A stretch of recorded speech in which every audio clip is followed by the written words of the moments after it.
পরিশ্রম সৌভাগ্যের চাবিকাঠি, এটা ছোটো থেকে শুনেছি, আবার পড়েও আইছি।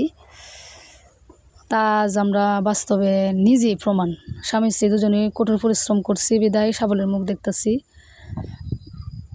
খামার করলাম, সব কিছুই যে আমার বাড়ি ঘর সব কিছু আমি পরিশ্রমের বিনিময়ে পাইছি। তিল তিল করে গড়ছি এই সংসারটারে। তো আজ যে সকালে কী করলাম এটা সবার সামনে তুলে ধরার চেষ্টা করলাম। আমি আঞ্চলিক ভাষায় কথা কইতে দিই, তাই আঞ্চলিক ভাষায় আমার কথা কইতে ভালো লাগে, এই ভাষায় কথা কইতেছি। তো আজ যে সকালে কী করলাম, ঘুম থেকে উঠে দেখি হাজব্যান্ডে যে একটা মিনি 5 মিশালি একটা খামার আছে, এর মধ্যে ছাগল, কৈতর, হাঁস মুরগি তাহে। অনেকে আবার প্রশ্ন করে যে হাঁস মুরগি একসাথে রাখলে রোগ ছড়ায়। আলহামদুলিল্লাহ কিছু হয়েছে না এই পর্যন্ত, বাকিটা আল্লাহর তো পরিষ্কার লাহি। তো আমি একবার প্রতিহিংসায় বলিত হয়েছি যে আমার হাঁস মুরগি আবার কৈতরে এটা বিষ খাওয়া মারা লাগছে, প্রায় 10-12 হাজার টাকার মতো হইব। অনেক কষ্ট লাগছে ওই সময়, আমি 2 দিন খাইছি না, অনেক কাঁদছি। তো এইদিকে দেখি পরে হাজব্যান্ডে কৈতর আর মুরগিরে খাওয়ান দিল ভুট্টা, গম, সাথে দিল চাউল দিছে, আবার ফিট দিছে। আবার ভুট্টা, ফিট আর গমটা দিলে কৈতরের বাচ্চায় তরুত মানে অল্প সময়ে। এইদিকে আমার ছেলে খাসি চাউটার এমন গিটটা দিছে, গিটটাতে ব্রিটিশরাও খুলতারত না। পরে আবার গলঘরে গেল, গলঘরে গিয়ে গোবর পরিষ্কার করলো, গরুর গোসল দিল।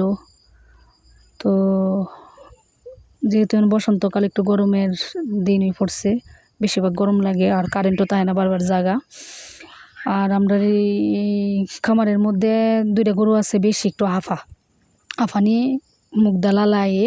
তো এটারও অনেক সময় বেশি গরম থাকলে 4বারও গোসল ওরা, 3বারও করা, আবার 2বারও করা। আর শীত থাকলে তো একবারই করাইছি, আবার 2 দিন পরও করছে।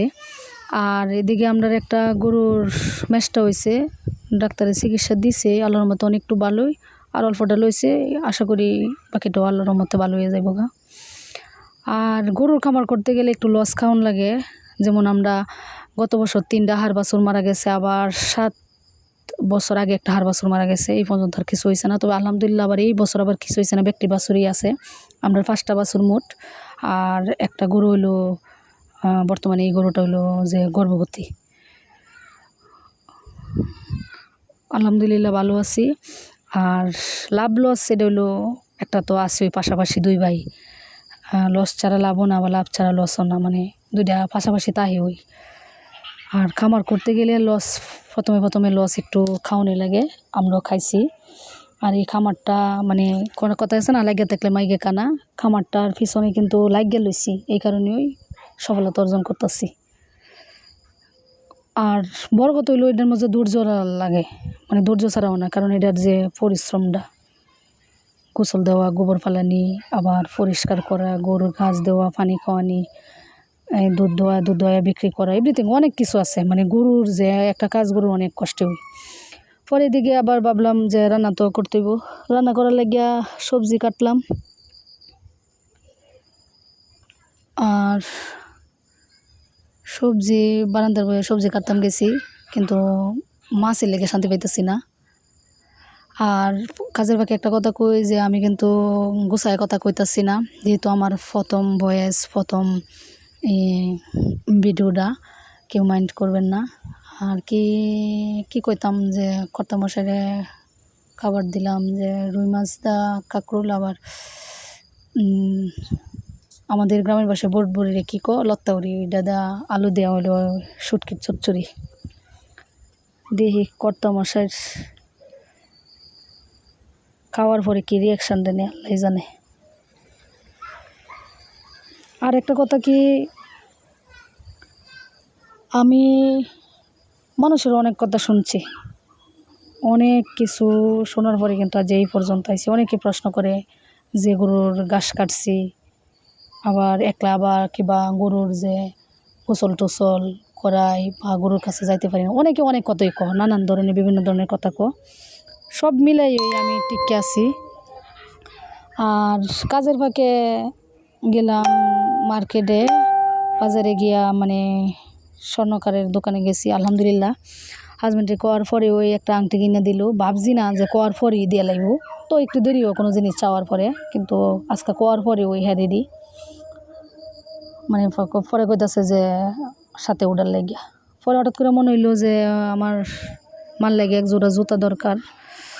আমার মা আমার চেয়ে একটু লম্বা বেশি, তো পাটা তো একটু লম্বা থাকবো ওই, তো 1 ইঞ্চি বা আধা ইঞ্চি হইব, একটু এক জোড়া জুতা লইছি মার্কেটেরতে। আমার ভিডিওটা হয়তো বা একটু লম্বা হয়ে গেছে গা, তবে সবাইকে অনুরোধ যে ভিডিওটা ধৈর্য সহকারে দেখবেন, সুন্দর একটা কমেন্ট করবেন, লাইক দিবেন।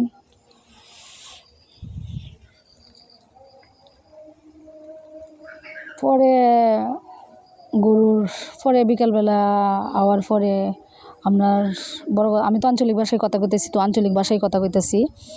নদীরে আমরা কিন্তু নদীরে আবার গাং কইলাম যে গাঙ্গের পার যেটা, এটা মানে পানির পার। আমরা ক্ষেত আছে, মানে এই ক্ষেতের যে জমিগুলো, এটার মধ্যে প্রচুর ঘাসও। এই বসন্তকালে এলে গাছটা সবুজও, মানে সার কম লাগে, এমনিতেই অল্প সময়ে ডাঙ্গর হয়ে জায়গা। তো আমরা এখান থেকে 6 মাস ভরা ঘাস খাওয়ান যা, পরে আবার এই বৃষ্টির পানি আবার তো পানি কম রমান হয়ে জায়গা, পরে এখান থেকে ঘাস কাটলো। ঘাস আবার কাছি দুজনে হই, তবে যে সাথে আমার দেবর বলতে আমার চাচাতো ভাইও। পরে হেরে কাছিটা দিয়ে মানে আমি ক্যামেরাটা মোবাইলটা ধরছি আর কি। হ্যাঁ লজ্জায় হ্যাঁ সাইডে তো যেতেছে গা, হ্যাঁ লজ্জা হইতেছে, আমি হ্যাঁ ভিডিও করতেছি, হ্যাঁ হলে লুঙ্গি পরা। গ্রামের ছেলে স্বাভাবিক তো একটু লুঙ্গি থাকতেই পারে, হ্যাঁ কি প্যান্ট পরে আটবো নাকি। আর একটা কথাই কই যে পরিশ্রম, মানে এই যে ঘাস কাটাটা কিন্তু রোদ্রের মধ্যে অনেক পরিশ্রম। আবার বাড়িটা বেশি দূর না আমার, এই যে ক্ষেতের থেকে 2 মিনিট লাগবো।